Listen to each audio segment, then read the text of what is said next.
Almost there. What does a Hollis Street specialist know about my health? Listen, Holmes. Dr. Moore Agar insists you have a complete rest if you wish to avoid an absolute breakdown. The sea air will do you the world of good. You should have travelled alone, Watson. Nonsense. We're on holiday.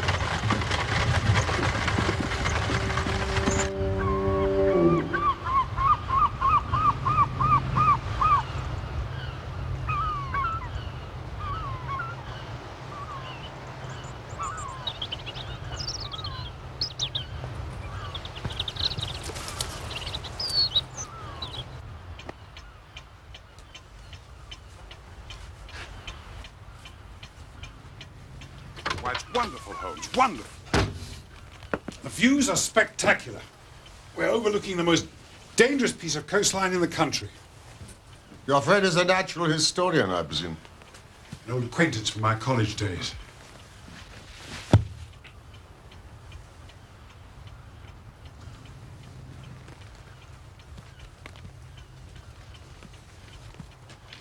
I'll see you for the luggage.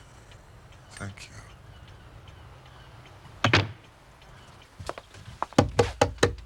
Good day to you, sir. Oh. I thought as we were going to be neighbours for the next few weeks, I ought to say a few words of welcome. How very kind. And of course, I've long wanted to meet Mr. Sherlock Holmes. It is indeed a pleasure, sir. Thank you, but I'm Dr. John Watson. Oh. Come in. This is my good friend, Sherlock Holmes. 1,000 apologies, I should have realized. Do come in, Mr. Rounding. Very stupid of me. How did you know my name? You have an interest in archaeology, do you not? Why, yes. Deduce, Watson, come. Deduce. You've got mud on the points of your shoes and beneath your knees and on the fingers of your right hand. Which indicates that you've knelt on the ground for a length of time. Oh, Watson, you're coming along marvelously. You're a left-handed gardener. You're a student of archaeology. You've published a paper on the theories surrounding Neolithic burial rites. You are the Reverend Francis Roundhay, vicar of the parish of Tredanick Wallace. astonishing, sir. Please, sit down. But left-handed. The hand with which you hold the trowel. Exactly right. Precise in every detail. But how, sir, how? Vicar. The parish magazine, it's all... Outrageous. The village is nearby. Oh, yes, just along the coastal path. It's secluded, but it caters for all our needs. I suppose, is that the nearest habitation? No, the Tregennis estate is about a mile inland. Very nice people, and I'm sure they'll extend to you some fine Cornish hospitality. However, I've imposed enough upon you for one day. Perhaps you'd care to come and have dinner with me one evening at the vicarage? Oh, then we should impose upon you and your family. Oh, no, alas, I have no family. I live alone, except for Mr. Tregennis, who has a suite of rooms in the house. But does he not live on the estate? A family dispute. His sister and two brothers live there, but he chooses to live apart.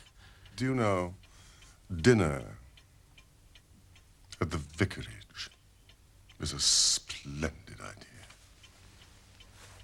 We must arrange a date.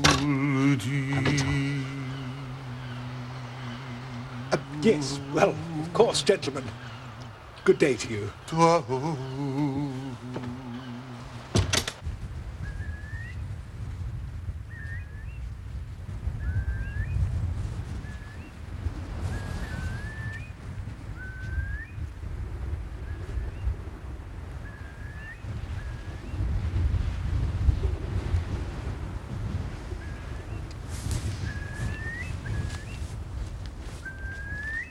Good morning.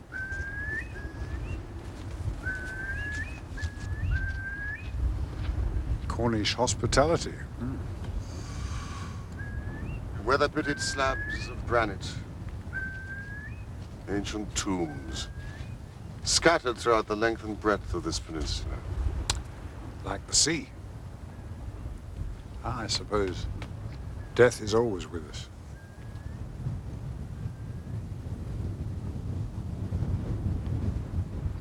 Quite so.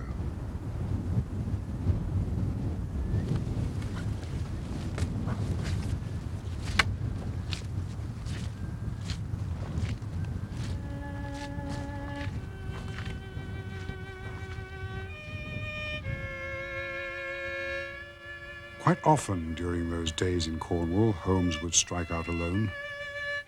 The mystery and glamour of the place, with its sinister atmosphere of forgotten nations, appealed to the imagination of my friend. He spent much of his time in long walks and solitary meditation.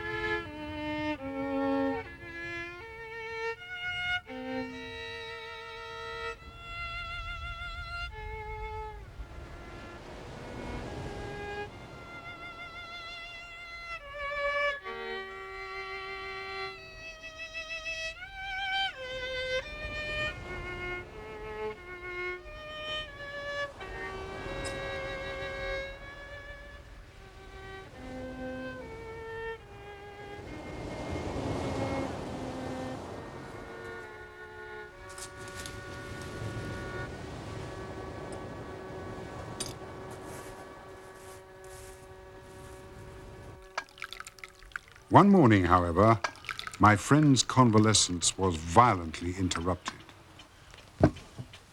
Gentlemen, I urge you to consult the police. Holmes is a sick man. Yes, but getting better all the time, Watson.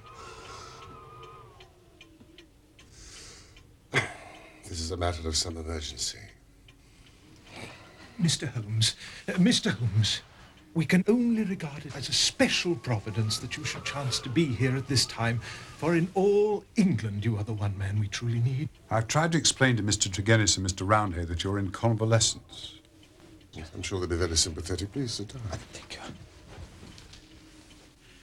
The fact is, as I've explained to Dr. Watson, the most extraordinary and tragic affair has occurred here during the night. You have my full attention. Perhaps I'd better say a few words first. This is Mr. Tregennis, of whom I spoke. Now, Mr. Tregennis spent last night in the company of his brother George and Owen and his sister Brenda at their house at Tredannick Water. He left them playing cards around the dining table in excellent health and spirits. But on his return this morning, he discovered a truly bizarre state of affairs. All three, both alive and dead, retained upon their faces an expression of utmost horror. Dead. A convulsion of terror. It was dreadful to look upon. Was there any sign of anyone else in the house? Only Mrs. Porter, cook and housekeeper. She'd slept deeply and heard no sound in the night. Is anything missing? Disarranged?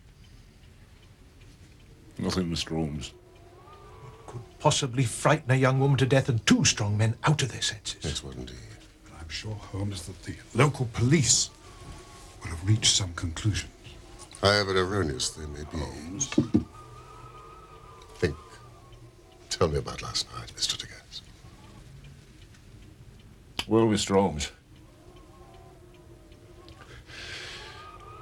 I supped there, as the vicar has said. And my elder brother George proposed a game of whist afterwards. Or 10:15 when I moved to go. Who let you out? Mrs. Porter had gone to bed, so I let myself out. The window of the room in which they sat was closed, but the blind was not drawn down. There was no change in door or window this morning, nor any reason to think that any stranger had been to the house. Yet there they sat, driven clean mad with terror. I'll never get sight of that room out of my mind as long as I live. Yes, the facts are most remarkable. Mr. Tregennis, do you have any theory of your own which might account for them? It is devilish. Devilish, Mr. Holmes. It is not of this world. Well, if the matter is beyond humanity, it is certainly beyond me. I trust so, Holmes.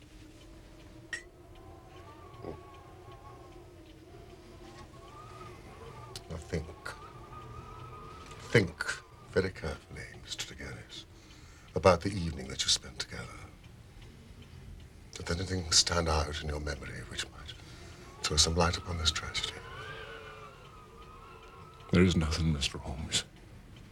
Were they nervous people? Did they ever show any sign of apprehension? Not to my knowledge, Mr. Holmes. Then there's nothing in which you can assist me.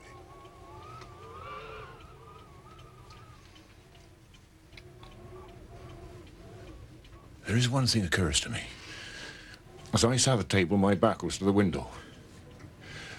And my brother George, he being my partner at cards, was facing it. I saw him once look hard over my shoulder. So I turned round and looked also. The blind was up, and the window shut. But I could just make out the bougies on the lawn. It seemed to me for a moment that I saw something moving among